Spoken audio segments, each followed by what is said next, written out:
Hello viewers, আজকের ভিডিওতে আমি ইন্ডাকশন মোটরের আরো দুটো প্রবলেম অ্যাকচুয়ালি সলভ করব আজকে ক্লাসটিতে। এবং দুটো প্রবলেমই হচ্ছে আমাদের নতুন আরেকটা টাইপের মোটর, সেটা হচ্ছে লিনিয়ার ইন্ডাকশন মোটরের ম্যাথ। তো আপনারা হয়তো বা অবাক হচ্ছেন, আমি লিনিয়ার ইন্ডাকশন ম্যাথের মোটরের কোনো বেসিক ক্লাস দিলাম না। অ্যাকচুয়ালি এটা খুব একটা ইম্পর্টেন্টও না, আর আমি ভাবছি যে পরে এটা আমি কাভার করব। তো এই লিনিয়ার ইন্ডাকশন মোটরটা কিভাবে কাজ করে এবং এটা যে ম্যাথমেটিক্যাল ইকুয়েশন, সেটা আমি পরে আলোচনা করবো। একটাই কারণে যে 17 তারিখে অনেকে পরীক্ষা আছে, তো যার কারণে এখানে আরো বেশ কিছু পরীক্ষা কোশ্চেন আমাদের কিন্তু আছে। 52, 53 এরকম কিন্তু প্রায় 60টা কোশ্চেন আমার আছে। সেগুলো দ্রুত সলভ করে দেওয়ার জন্য আমি আপাতত এই থিওরিটা আপাতত বাদ রাখলাম। আমি কমপ্লিট করে দিয়ে তারপরে এটা আমি করে দিব 17 তারিখে। পরে আমি ইনশাল্লাহ এই ইয়েটা মানে কিভাবে কাজ করে সেটা আমি বলে দিব। এখন জাস্ট হালকা বলে রাখি, লিনিয়ার ইন্ডাকশন মোটর এটা হচ্ছে লাইক ওই টাইপের মোটর গুলা যেগুলো হচ্ছে আপনারা আহ দেখবেন যে কি বলে, এটা তো বাংলাদেশে খুব একটা না, এই যে বুলেট ট্রেন নামে একটা ট্রেন থাকে না, ইলেকট্রিক ট্রেন বলতে পারেন এটাকে, আপনি বলতে পারেন লাইক লিনিয়ার ইন্ডাকশন মোটর। অর্থাৎ স্টেটর রোটর এগুলো কিন্তু আকৃতি এখানে লাইক লিনিয়ার টাইপ, স্ট্রেট লাইনের মতো। ঠিক আছে, তো এই টাইপ মোশন এখানে কিন্তু কাজ করে, যার কারণে এখানে কিন্তু ওমেগার জায়গায়, কৌণিক বেগের জায়গায় আমাদের কিন্তু এরকম রৈখিক বেগ এখানে দেয়া থাকে ভি। ঠিক আছে, তো এই জিনিসগুলো হচ্ছে আমাদের মোটামুটি একটা হালকা ধারণা এখন দিলাম। তো মেইন ধারণাটা তো এখনো দিলাম না, ম্যাগনেট ট্যাগনেট কিভাবে ক্রিয়েট হয়, সেখানে magnetic field, flux whatever কিভাবে গতি সঞ্চার হয়, সেগুলো আমি পরে এক সময় আলোচনা করব। ঠিক আছে, তো এখন আমাদেরকে একটু দেখতে হবে এটার যে ইকুয়েশনটা। তো ইকুয়েশনটাও আমি এখন জাস্ট বলে দিচ্ছি। সেটা হচ্ছে যে আমাদের মেইন যে ইকুয়েশনটা লিনিয়ার ইন্ডাকশন মোটরের জন্য, সেটা হচ্ছে আমাদের ভিএস। অর্থাৎ এখানেও আমাদের সিনক্রোনাস স্পিড নামে একটা টার্ম আছে। ভিএস ইজ ইকুয়াল টু হচ্ছে আমাদের 2 ইন্টু সিনক্রোনাস যে স্পিড, অবশ্যই এটা হবে রৈখিক স্পিড। ঠিক আছে, অর্থাৎ নর্মাল ভেলোসিটি, বেগ, এটা ইজ ইকুয়াল টু আমাদের হচ্ছে 2 ইন্টু ডাব্লিউ ইন্টু এফ। ঠিক আছে, সিম্পল একটা ইকুয়েশন। এই একটা ইকুয়েশনই আমাদের লিনিয়ার ইন্ডাকশন মোটরে নিউ। তো এটা কি জিনিস আমি একটু বলে দিই। ভিএস টা তো আমি বললাম এই যে সিনক্রোনাস যে রৈখিক স্পিড, সেটা।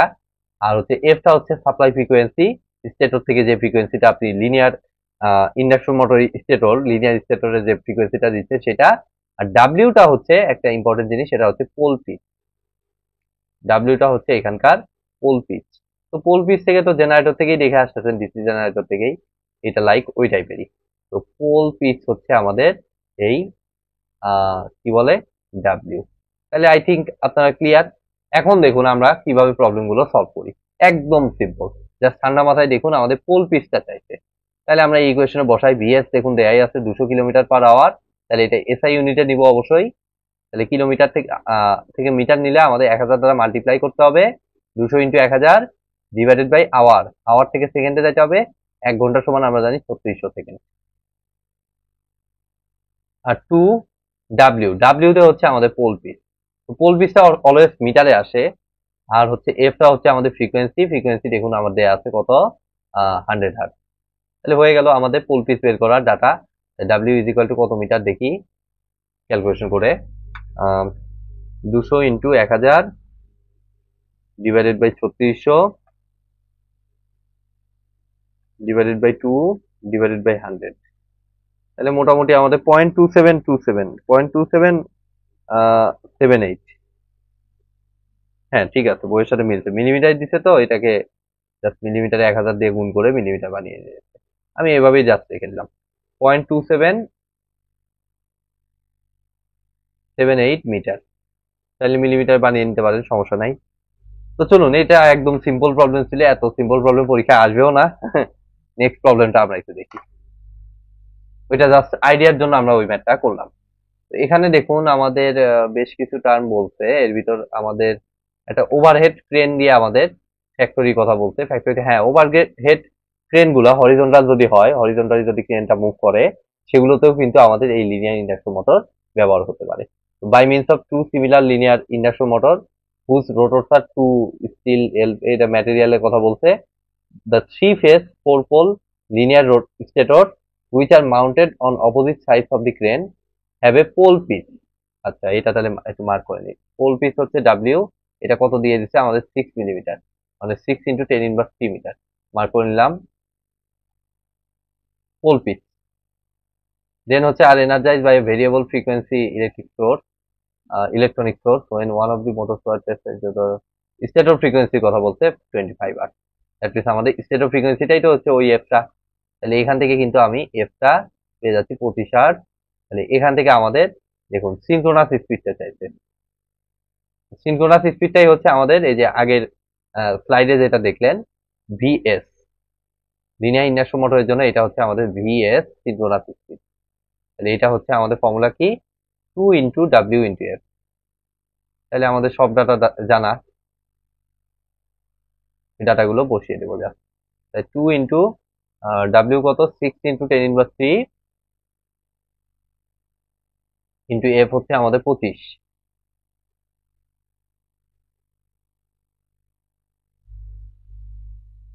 তাহলে আমাদের দেখুন আসতেছে 2 × 6 × 25। এত ছোট ভ্যালু আসতেছে 10⁻³ মাত্র 0.3, শুধু 3 আসা উচিত মিলিমিটার। এখানে কি করছে না 2 × 0.06, 0.06 কিভাবে 6 মিলিমিটার বলে কোশ্চেনে কি মিলিমিটার উল্লেখ করছে না সেন্টিমিটার? হ্যাঁ, কোশ্চেনেই ভুল দেয়া আছে। এই জিনিসগুলাই আমাদের ছেড়ে দেওয়ার বইতে বিশেষ বিশেষ প্রবলেমেটিক প্রবলেম। এটা অ্যাকচুয়ালি হবে হচ্ছে আমাদের সেন্টিমিটার। হয়ে গেল এই যে এটা। তাহলে আমাদের বইয়ের সাথে দেখুন লজিক্যাল। তাহলে এটা অ্যাকচুয়ালি আমার হবে ও আরেক ঝামেলা।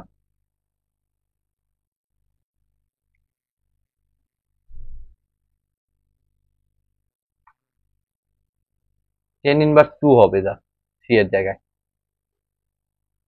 এই জায়গাটা একটু ওভার রাইটই করলাম কারণ এটা মোছা সম্ভব হবে না। একবার টিপ করে দিলে পাওয়ার পয়েন্টে এটা পরবর্তীতে আর ইয়ে করা যায় না। জাস্ট একটু বুঝে নিন, যেহেতু সেন্টিমিটার তার মানে এখানে 10⁻² হবে। তাইলে এখন কিন্তু এটা আসতেছে আমাদের 3 মিটার/সেকেন্ড, এটা হিসাব করে। তাহলে এটা হয়ে গেল এক নাম্বারটা। স্লিপ চাইছে। আচ্ছা, স্লিপের জন্য আমার কিন্তু ইআই স্পিডটাও লাগবে, রোটর স্পিড যেটা সেটাও লাগবে।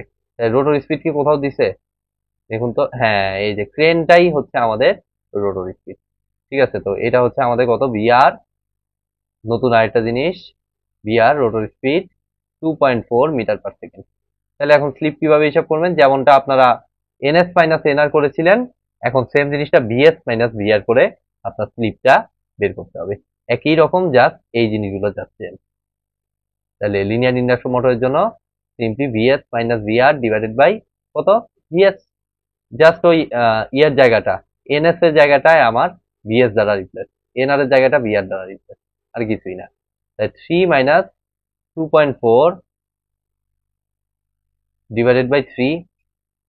তাহলে এখান থেকে দেখুন স্লিপের ভ্যালু আমার কত আসে, 3 - 2.4 ডিভাইডেড বাই 3 0.2, মানে 20%-এর মতো।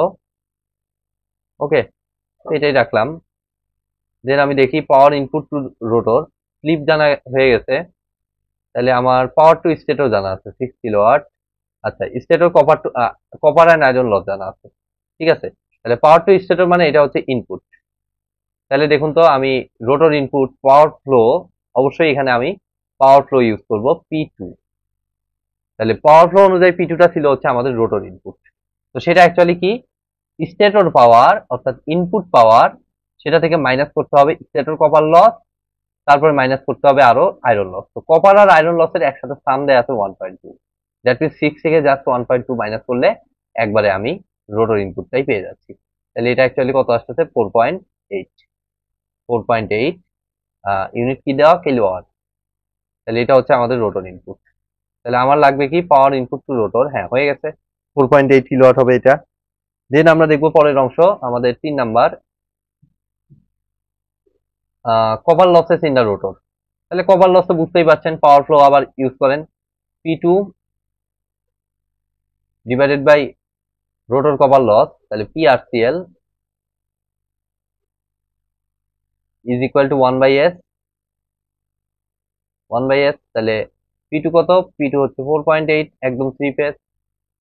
4.8 ডিভাইডেড বাই PRCL লাগবে বের করা, রোটর কপার লস 3 ফেজ, আর হচ্ছে 1 বাই এস কত? এস হচ্ছে আমাদের 0.2। তাহলে এখান থেকে সুন্দর মতো আমাদের PRCL-টাও বের হয়ে যাবে।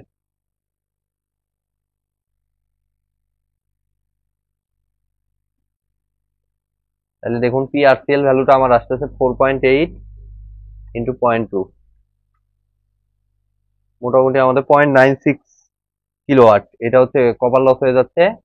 এখন যেহেতু গ্রস মানে কিন্তু আমি বলেছি মেকানিক্যাল পাওয়ার ডেভেলপড আর গ্রস পাওয়ার একই জিনিস। তাহলে আমাদের 4 নাম্বারটা হচ্ছে আমাদের গ্রস মেকানিক্যাল পাওয়ার ডেভেলপড, এটা একটু উপরে দেওয়া লাগতো, PM, এটা ইজ ইকুয়াল টু, তাহলে আমরা আমাদের কি, আমাদের পাওয়ার ফ্লোর যদি খুব ভালো মতো বুঝতে পারি, এটা বের করা ফর্মুলা লাগবে না, আমি সহজেই বের করতে পারবো। আমাদের রোটর ইনপুট হচ্ছে 4.8, সেখান থেকে জাস্ট রোটর কপার লসটা বাদ দিলেই কিন্তু আমাদের মেকানিক্যাল পাওয়ার ডেভেলপ বা এই ইয়েটা আমরা পেয়ে যাব। কি বলে এটা? Gross mechanical power develop. হ্যাঁ, গ্রস মেকানিক্যাল পাওয়ার ডেভেলপ এটাই বলছে। 4.8 মাইনাস অ্যান্সার, তাহলে আমাদের দেখুন 3.84 কিলোওয়াট আসতেছে। ওকে, এই পর্যন্ত আমরা মোটামুটি পাইলাম। এবার আমরা দেখবো হচ্ছে বাদবাকি পার্ট, সেটা হচ্ছে থ্রাস্ট। থ্রাস্ট এই জায়গাটা মার্ক করে নেই। এগুলো কিছু কিছু জিনিস, এগুলো নতুন নতুন জিনিস, এগুলোর জন্য আসলে প্র্যাকটিসটা অনেক বেশি ইম্পর্টেন্ট। তো এটা আসলে কিছুই না, এটা হচ্ছে আমাদের ফোর্সটাকে বোঝাচ্ছে। এই জায়গায় যে ফোর্সটা অ্যাপ্লাই হচ্ছে, সেই ফোর্সটাকে আমাদের বোঝাচ্ছে, লিনিয়ার ইন্ডাকশন মোটরের উপর যে ফোর্সটা। তাহলে আপনারা নিশ্চয়ই এইচএসসি তে থাকতে এই ইকুয়েশনটা নিশ্চয়ই দেখেছিলেন যে P is equal two F P. এই ইকুয়েশনটার সাথে আপনারা পরিচিত। তাহলে এফ ইজ ইকুয়াল টু আমার কত আসতেছে? P divided by V.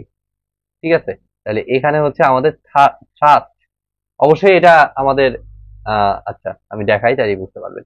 তাহলে আমাদের এফ ইজ ইকুয়াল টু আমাদের হবে হচ্ছে পি ডিভাইডেড বাই ভি, কারণ পি তো অসংখ্য পি আছে, মেকানিক্যাল পাওয়ার ডেভেলপড আছে, P2 আছে, আপনি কোনটা দিবেন? তো এটা লাইক অনেকটা ওই যে টর্কের মতো, যেমনটা কৌণিক গতিতে টর্ক যে ভূমিকা পালন করে, রৈখিক গতিতে কিন্তু এই থ্রাস্টটা সেম ভূমিকা পালন করতেছে, অর্থাৎ বল। ঠিক আছে, তো এটার জন্য আমাদের কি কাজ করতে হবে? সিম্পলি আমাদের পি ডিভাইডেড বাই কত আসতেছে? পি ডিভাইডেড বাই ভি আসতেছে। তাহলে আপনি যদি মেকানিক্যাল সাইডে চিন্তা করেন, তাহলে আপনাকে নিতে হবে রোটর স্পিড, রোটর স্পিড যেটা এই যে ভিআর। আর যদি আপনি রোটর ইনপুটে চিন্তা করেন, তাহলে আপনাদেরকে ভিএস নিতে হবে, যেমনটা আপনারা ওখানেও নিয়েছিলেন।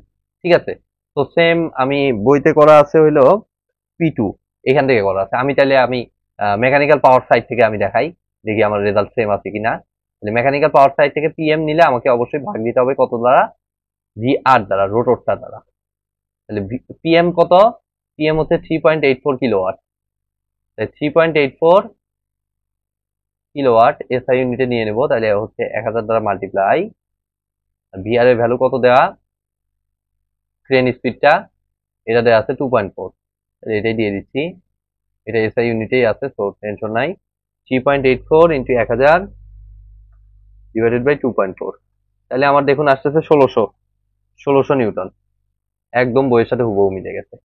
ঠিক আছে, তো লজিক ঠিক থাকলে আপনার ম্যাথ মিলবেই। তো মোটামুটি হয়ে গেল আমার আজকের এই প্রবলেমটির সমাধান। এই প্রবলেমটা আপনি বলতে পারেন বেশ important, linear induction motor related. তো আজকের মতো ভিডিওটি আমি এখানেই শেষ করছি। ভিডিওটি যদি ভালো লেগে থাকে অবশ্যই ভিডিওতে একটি লাইক দিবেন, বন্ধুদের সাথে বেশি বেশি শেয়ার করবেন, আর চ্যানেলে নতুন হয়ে থাকলে অবশ্যই চ্যানেলটি সাবস্ক্রাইব করবেন। ধন্যবাদ।